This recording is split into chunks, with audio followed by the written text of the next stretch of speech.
Hi hello നമസ്കാരം. ഞങ്ങളിന്നേ ഞങ്ങളുടെ തറവാട്ടിലേക്കൊന്ന് വന്നാട്ടോ, ഞങ്ങളെ വീട്ടിലൊന്ന് വന്നിട്ട്. അപ്പോൾ വീട്ടിൻ്റെ മുറ്റത്ത് തന്നെ പാടമാണ്, പകുതി മുറ്റം കിടക്കുന്ന പാടത്താണ്. അപ്പോൾ പാടത്തിൻ്റെ സൈഡിലുള്ള തെങ്ങാണിത്. ഇത് ചെത്ത് നിന്ന് തെങ്ങാണ്. അപ്പോൾ ഞങ്ങളിവിടെ ജസ്റ്റ് ഇവിടെ വന്നപ്പോൾ ഈ തെങ്ങ് ഇതിൻ്റെ ചോട്ടിൽ വന്ന് നിന്നാണ്. തെങ്ങിൻ്റെ ചോട്ടിൽ നിന്ന് വെച്ചാൽ വീടിൻ്റെ ചേർന്നിട്ട് തന്നെയാണ്. അങ്ങനെ നമ്മൾ പാടത്ത് നോക്കുമ്പോൾ മീൻ കിടന്ന് മറിയുന്നുണ്ട്. അപ്പോൾ ജസ്റ്റ് അത് ഒന്ന് വീശി വെക്കാം. വല അവിടെ ഇരിക്കുന്നുണ്ട്, വീട്ടിൽ വല ഉണ്ട്, എല്ലാ സെറ്റപ്പും ഉണ്ട്. അപ്പോൾ വീടിൻ്റെ മുറ്റത്തേക്കൊക്കെ വെള്ളം കയറിയിട്ടുണ്ട്. ഇവിടെ കണ്ട, ഇത് ഞങ്ങളുടെ തൊട്ടപ്പുറത്തെ വീടാണ്. അപ്പോൾ ഇതിൻ്റെ ചേർന്നിട്ടുള്ള തന്നെ നമ്മളെ വീടും. അപ്പോൾ മുറ്റത്തൊക്കെ വെള്ളം കയറിയ സ്ഥിതിക്ക് എന്താ അവസ്ഥ എന്നൊന്ന് നോക്കാം. ചെറിയ മീൻകുട്ടികൾ കിടന്ന് ഇളകുന്ന കാണാനുണ്ടേ. അപ്പോൾ നമുക്കൊന്ന് വല എടുത്ത് വീശി നോക്കാം. ഏതായാലും വന്നതല്ലേ, ഒരു എറിഞ്ഞ് നോക്കാം. അങ്ങനെ ഇത് വലിയ പാടാട്ടോ, അത് കുട്ടനാടൻ പാടം. ഞങ്ങളെ വീടിൻ്റെ ബാക്കിൽ ചുറ്റും വലിയ പാടാണ്. അത്യാവശ്യം നല്ല രീതിയിൽ തന്നെ വെള്ളം കയറാറുണ്ട്, വീട്ടിൻ്റെ അകത്ത് കയറാറില്ല.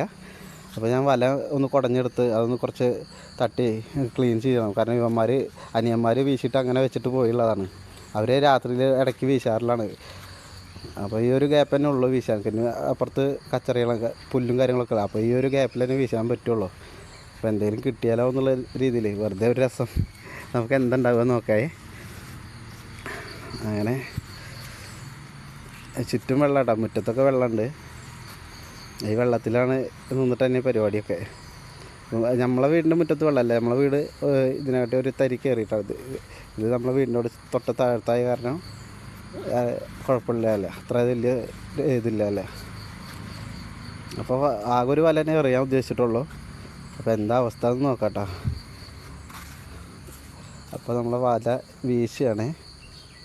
വല മോശമില്ലാണ്ട് വിരിഞ്ഞിരിക്കണം. അപ്പോൾ പിള്ളേരൊക്കെ അതിൽ തന്നെ ഒരു ഹാപ്പി ആയി കിട്ടിയിട്ടുണ്ട്.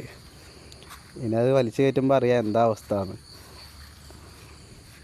സാധാരണ എപ്പോഴേലൊക്കെ മീൻ ഉണ്ടാവാറുള്ളൂ. മീൻ കിട്ടാറുണ്ട്, ചില സമയത്തൊക്കെ നല്ല രീതിയിൽ മീൻ കിട്ടാറുണ്ട്. വൈകുന്നേരം നേരങ്ങളിൽ വീശുമ്പോൾ നല്ല രീതിയിൽ മീൻ കിട്ടാറുണ്ട്. അപ്പോൾ തീറ്റൊക്കെ ഇട്ട് കൊടുത്തിട്ട് നമ്മൾ വീശാറുണ്ട്. അപ്പോൾ ഒരു 10 മിനിറ്റ് വെയിറ്റ് ചെയ്തിട്ട് വല വീശുമ്പോൾ നല്ല രീതിയിൽ മീൻ കിട്ടാറുണ്ട് കേട്ടോ. നല്ല ധാരാളമായിട്ട് മീനുള്ളൊരു പാടം തന്നെയാണ്. ഇപ്പോൾ എന്താ അവസ്ഥ എന്ന് കണ്ടറിയാം. മീൻ കിട്ടുമോ കിട്ടില്ലേ എന്നൊക്കെ വല കയറ്റുമ്പോൾ അറിയാം.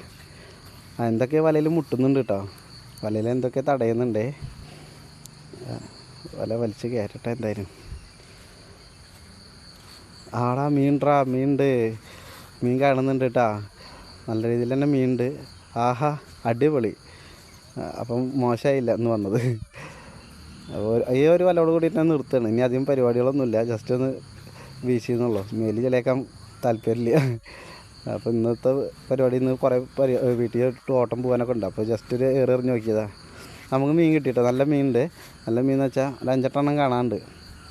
കരിമീൻ്റെ കുട്ടിയുണ്ട്, തൂളിയുണ്ട്. തൂളി നമ്മളെ നാട്ടിലെ മീനല്ല, പുറത്തുനിന്ന് വന്ന് ഇവിടെ ഇപ്പോൾ സ്ഥിരക്കാരനായ മീനാട്ടോ. അത് ഞങ്ങളുടെ നാട്ടിൽ ആദ്യമൊന്നും ഉണ്ടാകുന്നില്ല, ഇപ്പോൾ തുടങ്ങി കണ്ട മീനാണ്. അപ്പോൾ നമുക്ക് ഇത്രയും മീൻ ഈ ഒരു വീശലിന് കിട്ടിയിട്ടുണ്ട്. ഇനിയിപ്പോൾ എന്തായാലും 10-15 മിനിറ്റ് കഴിഞ്ഞിട്ട് വീശിയിട്ട് കാര്യമുള്ളൂ, ആകെ ഒരു തടമുള്ളൂ. അപ്പോൾ ഇനി വീശാനുള്ള പരിപാടിയില്ല. അപ്പോൾ ഇത്രയും മീൻ നമുക്ക് ഈ വീശലിൽ കിട്ടിയിട്ടുണ്ട്. അപ്പോൾ എങ്ങനെയുണ്ട്, ഇഷ്ടമായ? കേട്ടോ കരിമീൻ 3 കരിമീൻ കിട്ടി, ഒരേ വലിപ്പമുള്ള തന്നെ കിട്ടിയുള്ളത്. കരിപ്പിടി കിട്ടിയിട്ടുണ്ട്, തൂളി കിട്ടിയിട്ടുണ്ട്. Bye bye.